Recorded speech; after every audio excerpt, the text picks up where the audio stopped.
Hello dear, आप सभी को स्वागत करता हूं। तो जैसा कि जानते हैं कि अभी सप्लीमेंट्री फर्स्ट ईयर का एग्ज़ाम चल रहा है। जो भी 20 से 21 में थे और वो किसी कारण से फेल कर गए थे, तो जो है सभी सब्जेक्ट का जो है एग्ज़ाम चल रहा है। ठीक है, अभी थर्ड ईयर का भी जीएनएम का चल रहा है, एएनएम का भी चल रहा है और सप्लीमेंट्री भी चल रहा है। ठीक है, तो अभी देखिए किस प्रकार से जो है एक क्वेश्चन आज पूछा है मध्य प्रदेश में फंडामेंटल ऑफ नर्सिंग में, जिसमें फर्स्ट एड भी है, पर्सनल हाइजीन वगैरह भी है। ठीक है, जानते हैं 75 मार्क्स का क्वेश्चन है। चलिए देखते हैं कौन कौन क्वेश्चन जो है कैसा पूछा है।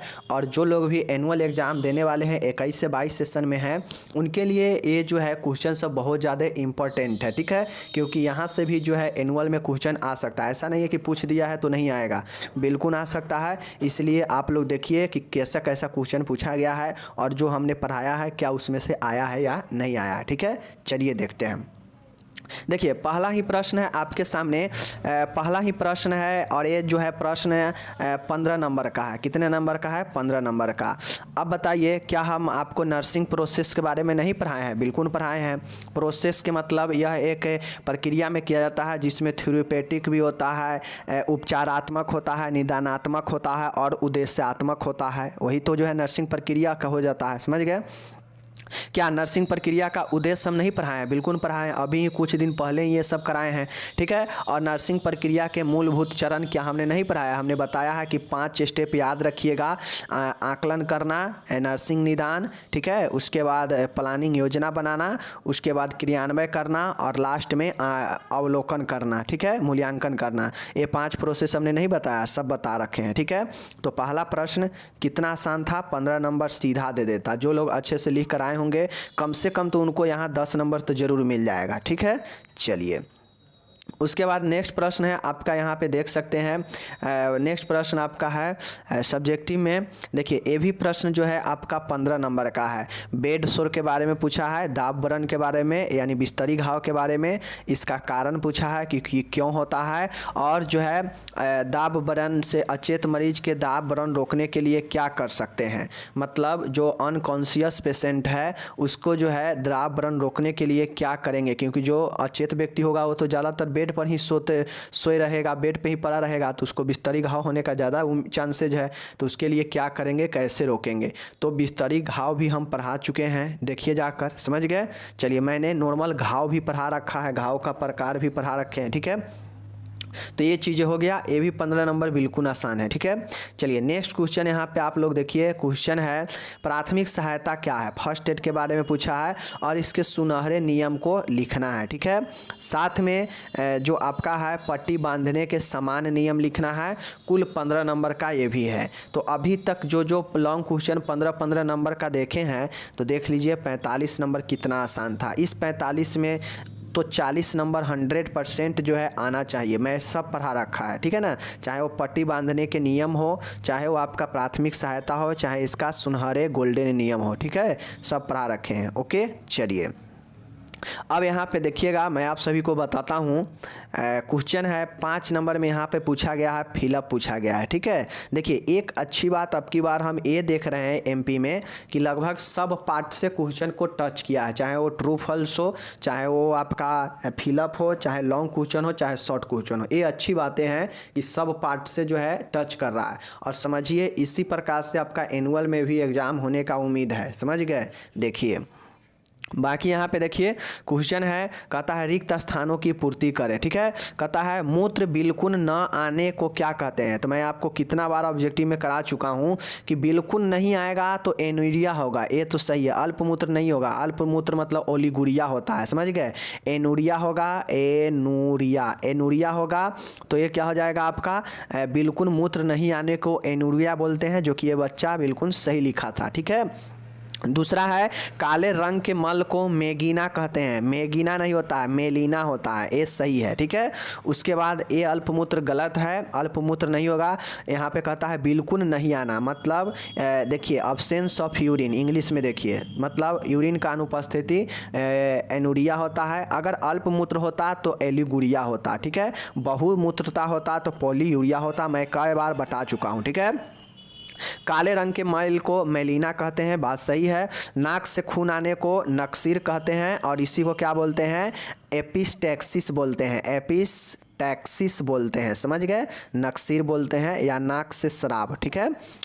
चौथा है भूख ना लगने को एनोरेक्सिया बोलते हैं, बात सही है। समान रक्तचाप कितना होता है, 120 से 80 होता है, और इसमें यूनिट लिखना नहीं भूलिएगा, mm/Hg होता है, mm/Hg होता है, समझ गए। तो ये भी बिल्कुल आसान था, 5 नंबर आसानी से मिल जाता, ठीक है। चलिए नेक्स्ट प्रश्न अब है यहाँ पे, देखिए यहाँ पे अब आपका है मैचिंग है, ठीक है। देखिए ज्वरनाशक ज्वर से मिलाया है, ये भी सही है क्योंकि एंटीपायरेटिक ज्वर के लिए होता है। एप्थेल्मोस्कोप होता है आँख के लिए, बिल्कुल ये भी सही मिलाया है बच्चा। उसके बाद है क्लार्क का नियम है, ठीक है। तो देखिए फॉर्मेलिन जो होता है वो सतहों को कीटाणुनाशन करता है, और फॉर्मेलिन क्या है, यह एक केमिकल स्टरलाइजेशन होता है, रासायनिक तरीके से मारने का होता है, समझ गए। रक्तदापी क्या है, बीपी जो स्फेग्नोमीनोमीटर होता है बीपी को जांचता है, ठीक है। और क्लार्क का नियम जो होता है वो शिशु के खुराक होता है, समझ गए। तो ये जो है आपका बिल्कुल सही है, ये भी 5 जो बच्चा बनाया है बिल्कुल सही है, 5 नंबर बिल्कुल आसानी से है। इस समय सही तो सही, गलत तो गलत, ध्यान में रखिएगा, ओके। चलिए अब नेक्स्ट एक क्वेश्चन और है यहाँ पे, देख लीजिए क्वेश्चन है ट्रू फॉल्स, समझ गए। कितना अच्छा से क्वेश्चन, 5 मैचिंग भी पूछ लिया है, 5 ट्रू फॉल्स भी, 5 फिलअप भी है, कितना सही है देख लीजिए, अच्छा क्वेश्चन है, ठीक है। देखिए एनीमा देने के लिए लेफ्ट लेटरल पोजीशन का उपयोग किया जाता है, तो ये सही है। लेफ्ट लेटरल पोजीशन के उपयोग करके हम एनीमा पढ़ाए थे ना, तो वहाँ पे बताए थे कि एनीमा के प्रकार भी बताए थे, एनीमा के उद्देश्य भी पढ़ाए थे, और एनीमा का जो है हम लोग अलग अलग पोजीशन भी बताए हैं, ऑब्जेक्टिव में भी आया है, तो इसके लिए जो है हम पढ़ा चुके हैं, ठीक है।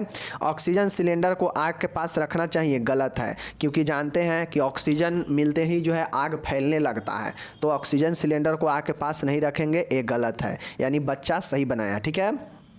समान वयस्क व्यक्ति का रक्तचाप इतना होता है, उल्टा लिखा हुआ है, क्या लिखा हुआ है, उल्टा लिखा हुआ है, 80 को पहले लिख दिया है, 120 को बाद में लिख दिया है, इसलिए गलत हो जाएगा। रियल क्या होता है, सही क्या होगा, 120/80 होगा, ठीक है। चलिए थ्रस एक नाक का संक्रमण है, तो दोस्तों थ्रस जो होता है, ओरल थ्रस जो होता है, यह एक मुंह का संक्रमण होता है, ठीक है।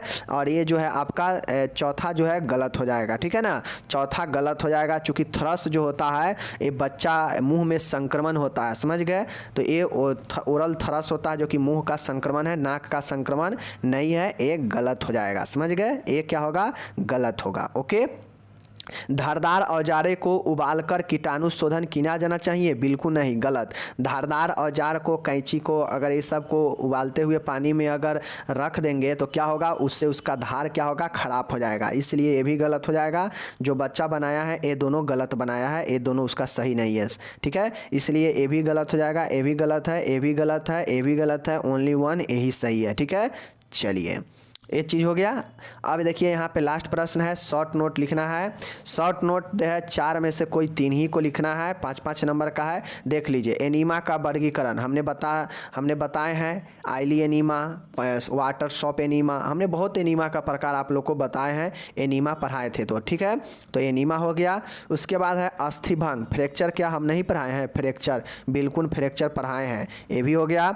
नर्स के गुण, properties of qualities of nurse, समझ गए, नर्स के क्या क्या गुण होते हैं, शिष्टाचार, उसके बाद सहभागिता, बहुत सारे नियम हमने गुण पढ़ा रखे हैं, ठीक है। बायोमेडिकल वेस्ट मैनेजमेंट, जैविक कचरा का प्रबंधन कैसे होता है, तो जो है ये भी हमने पढ़ा रखा है, ठीक है। यानी इसमें 100 में 100% क्वेश्चन जो है हम पढ़ा रखे हैं, यानी हम जो भी पढ़ाए हैं उसी के अंदर से आया है। ये आप लोग भी कमेंट कर सकते हैं, क्योंकि आप लोग जानते हैं कि हम ये सब पढ़ाए हैं या नहीं पढ़ाए हैं। एक एक ऑब्जेक्टिव भी हम पढ़ा दिए हैं, ऑब्जेक्टिव भी जो है यहीं से आया है जो हम पढ़ाए हैं, ठीक है। बाकी कुछ दिन और समय है, आप लोग देखते जाइए, आप लोग को रिविज़न भी करा देंगे, जिनका एनुअल एग्जाम होना बाकी है, चाहे आप बिहार में हो, चाहे हरियाणा में हो, चाहे एमपी में हो, चाहे राजस्थान में हो, सब लोग को कोई दिक्कत नहीं होगा, ठीक है। बाकी हम मिलते हैं अगले वीडियो में।